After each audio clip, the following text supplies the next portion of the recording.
Hey everybody, welcome to our third and final unit. Yay, almost there. We have a few more weeks to finish up Unit 3, where we will be composing our final essay. The great news is all the work you've done for Unit 1 and Unit 2 are the foundation for our final essay. So I've got all the due dates listed here and the different assignments you'll be working through as part of the final essay process. I do have a note at the top here that Unit 3 is going to be primarily focused on your own research and writing process.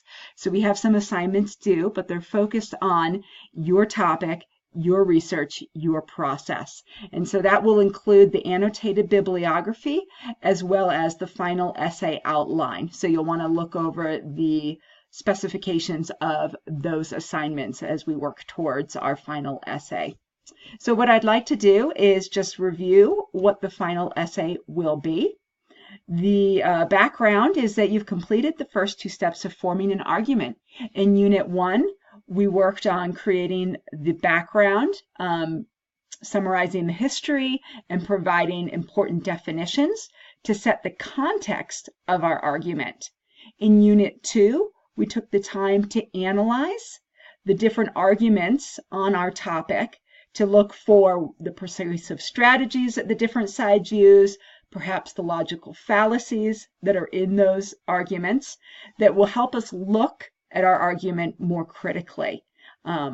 So the final step now is to actually write the full researched argument. Now, some people tried to do this in the first essay when I just asked for the background in history, because you're so used to just creating the argument that a lot of people didn't realize that there's actually very distinct points to create an argument effectively, and that we need to take it step by step to have a strong argument. So now we're going to fold it all in together and come back to this idea of the final essay, which is the full researched argument. So this includes the claim. Now you are going to tell me what it is you are arguing for. This is the background information from Essay 1. You'll probably have to do some cut and paste and revising, but you'll pull in that information to create that context for your reader. Then you'll move into the reasons that support your claim.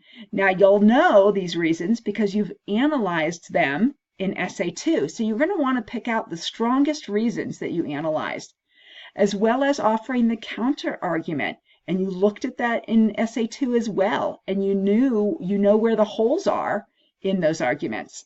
And then finally refuting or disproving or discrediting the counter argument, because you've already taken the time to analyze those.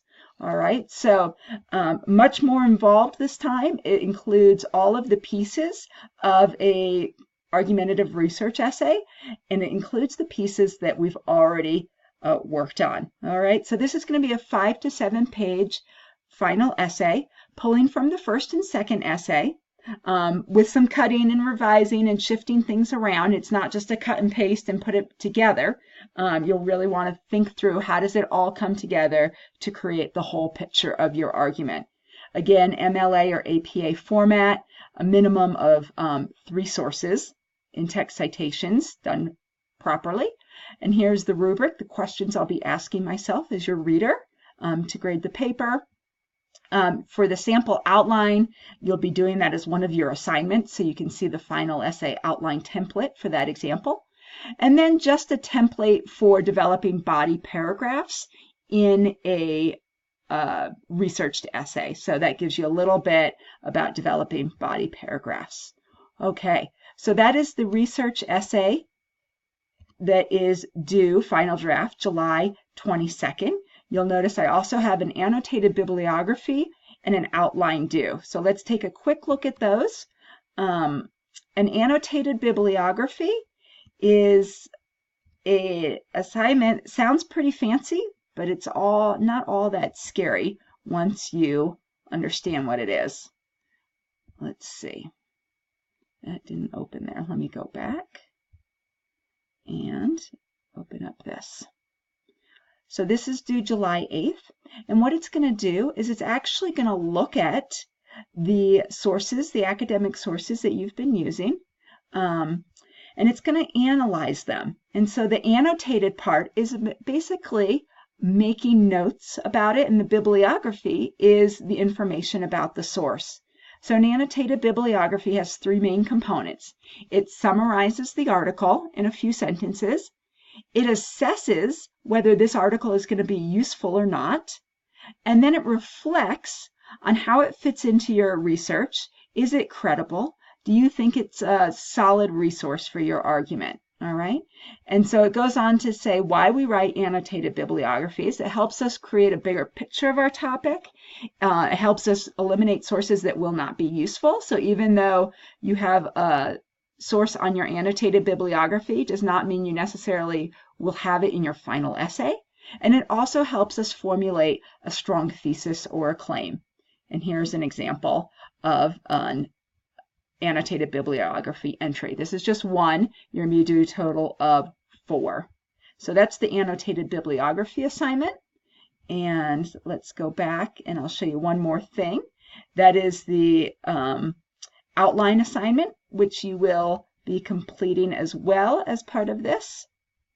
And here's the outline template I referenced earlier. Okay.